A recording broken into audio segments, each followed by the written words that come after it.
کہ توبہ کرنے والوں کو اللہ محبوب رکھتا ہے، پسند کرتا ہے۔ جب یہ جب گناہ کرتا ہے نفس اور شیطان کے بہکاوے میں آ کر، لیکن جب یہ توبہ اور رونا شروع کرتا ہے، اللہ کو منانا شروع کرتا ہے، اللہ فرشتوں سے کہتا ہے ادھر آؤ، سارے آ جاؤ، تم نے کہا تھا انسان کو پیدا نہ کرنا، یہ زمین پر فساد کرے گا، دیکھو میرے رب، میرا بندہ مجھے جانتا ہے کہ میں اس کا خالق ہوں، میں اس کا مالک ہوں، میں اس کو جزا بھی دوں گا، سزا بھی دوں گا۔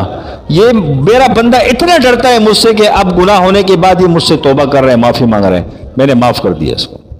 لہٰذا مجھے اور آپ کو چاہیے، کیونکہ انسان کی ابتدا یہی کمزوری کے ساتھ، ضعف کے ساتھ ہے، دنیا میں آتے وقت بھی بڑا انتہائی کمزور، دنیا سے جانے کے بعد سانس نکل گئی اتنی کمزوری کی حالت میں، اتنی ضعف کی حالت میں کہ اس کو دوسروں کے کندھے کے سہارے کی ضرورت پڑ جاتی ہے۔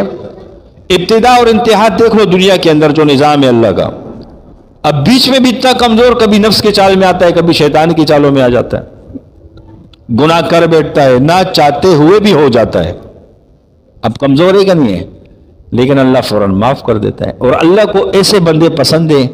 یہ دور ایسا ہی، یہ گناہگاروں کا دور ہے، اس میں یہ نہیں کہ ایک بندہ اس قسم کا ہوگا، چاہے وہ اللہ کا ولی ہو، چاہے وہ مفتی ہو، چاہے وہ شیخ الحدیث ہو، ہر کسی سے گناہ ہو جاتا ہے۔ بس اتنا ہے کہ اہل علم حضرات ہیں جو علم رکھتے ہیں، جو اللہ کے ساتھ تعلق والے ہوتے ہیں، تو یہ ان کو منانے کے پھر طریقے بھی آ جاتے ہیں نا کہ اللہ کو منانا کس طریقے سے۔ یہ تنہائیوں میں بیٹھ کے رونا شروع کر دیتا ہے کہ اللہ ہوں تو تیرا ہی بندہ، جتنا بھی گناہ کر چکا ہوں آنا تو تیرے پاس ہی ہے۔ یعنی انسان بعض اوقات ایک گناہ کبیرہ کر بیٹھتا ہے نہ چاہتے ہوئے، کہ انسان کمزور ہو جاتا ہے۔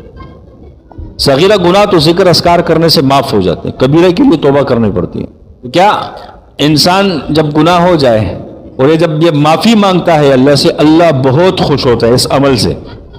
بعض ایک اس کے اندر ایک راز اور رموز کی چیزیں بھی ہوتی ہیں۔ بعض ایسا ہوتا ہے کہ اللہ کو جب بندے کی توبہ پسند آتا ہے تو اللہ اس کے سر پہ ولایت کا تاج بھی پہنا دیتا ہے۔